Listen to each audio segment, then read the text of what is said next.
એક નિયમ છે, કોઈ વ્યક્તિને આપણા પક્ષમાં કરવું હોય ને તો રાજનીતિ બતાવી છે શાસ્ત્રમાં, એ રાજનીતિનો ઉપયોગ દુર્યોધન કરે છે.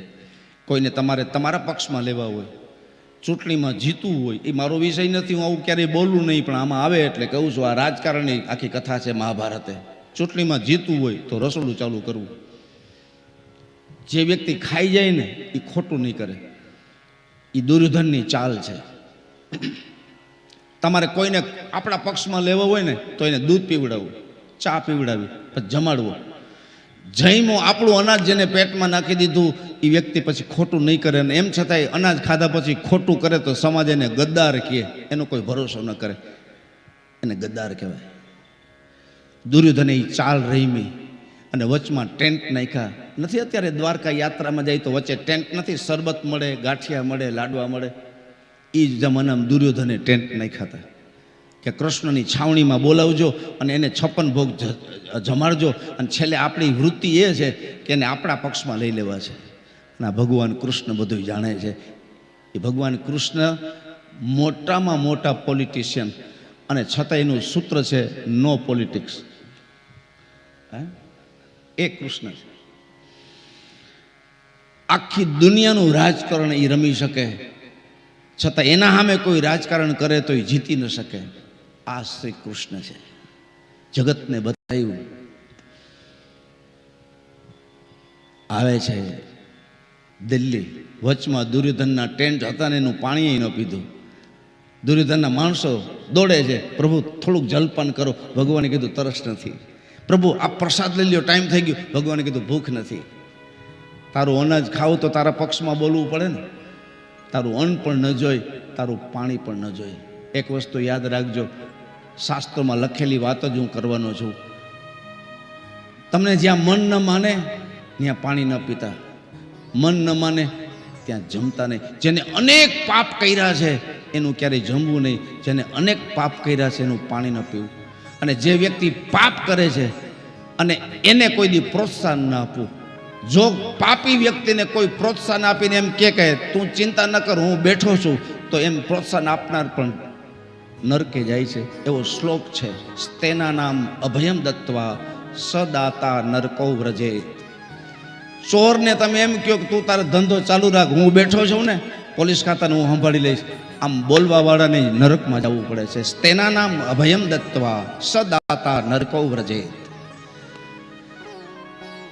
એને અભયદાન ના આપવું, પાપીને પ્રોત્સાહન ના આપવું. પાપીને પ્રોત્સાહન આપનારને નરકમાં જવું પડે છે.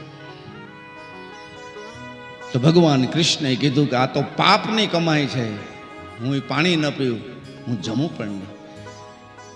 ભગવાન એમને નીકળી ગયા. દુર્યોધનનું પાણી પણ ન લીધું, ભગવાન દુર્યોધનનું જયમાં પણ નહીં. ભગવાન એમને જાય છે હસ્તિનાપુર. ત્યાં ઉતારવા માંડ્યો, સ્નાન કર્યું, વસ્ત્રો બદલાવ્યા, થોડો વિશ્રામ લીધો. પછી સભા ભરાણી. ધૃતરાષ્ટ્ર સિંહાસન ઉપર આવે છે અને ભીષ્મ, દ્રોણ બધા બેસી ગયા. ત્યાં બધાની એન્ટ્રી થઈ ગઈ, બધાએ પોતપોતાના આસન લઈ લીધા. શું કામ સભા ભરાણી? દ્વારકાધીશ આવ્યા છે પ્રસ્તાવ લઈને. અને પછી છડી પોકારાણી, રાજાધિ મહારાજા દ્વારકાધીશ પધારી રહ્યા છે, ગણિત ખમ્મા. ભગવાન આવ્યા છે સભામાં.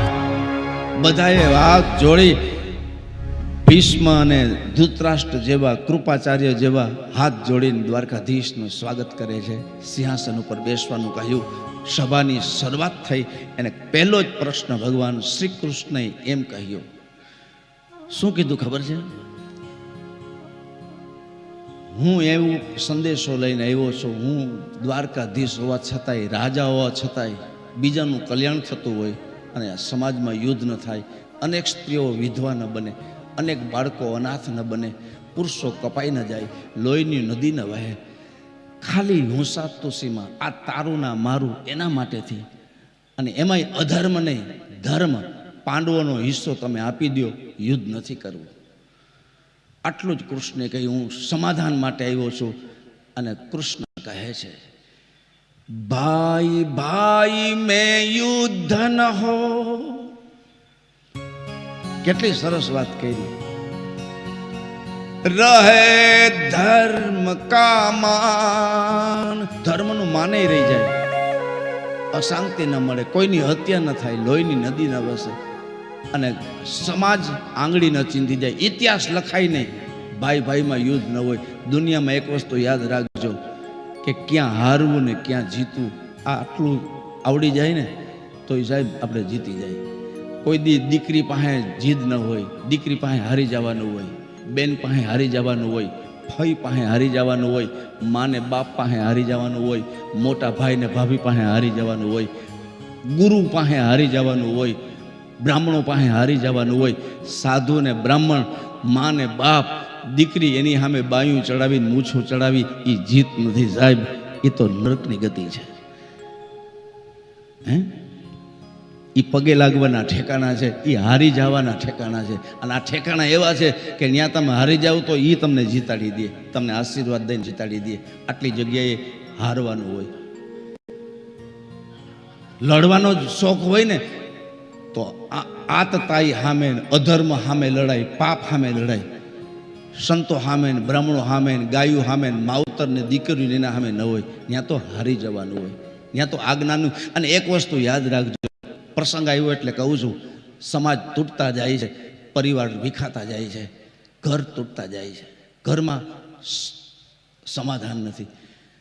બાપને દીકરાને સારી શિખામણ આપતા સંકોચ થાય છે, બીક લાગે છે, દીકરાને દુઃખ લાગી જશે તો. જેના ઘરમાં માવતરને, દીકરાને, વહુને શિખામણ દેતા સંકોચ થાય કે છોકરાઓને ખોટું લાગી જાય, અને માવતર કાંઈ સંકોચ શિખામણ આપે અને દીકરાને વહુ મોઢું ચડાવે તો એ ઘરની પડતી પાક્કી છે, નક્કી લખી લેજો. માવતર શિખામણ દે હસીને લેવી. માવતર ક્યારેક અપરાધ વિના તમાચો મારે તો પગે લાગીને કેવું, બાપુજી બીજો મારો. અને માવતરે જેને માર્યું હશે એને કોઈ દિવસ પોલીસ ખાતો નહીં મારે, ક્યારેય નહીં. માવતર જગતના કલ્યાણ માટે પોતાના સંતાનનો ઉછેર કરે છે, એના વિકાસ માટે, એના કલ્યાણ માટે, સંસ્કાર માટે. માવતરે દુનિયા જોઈ છે.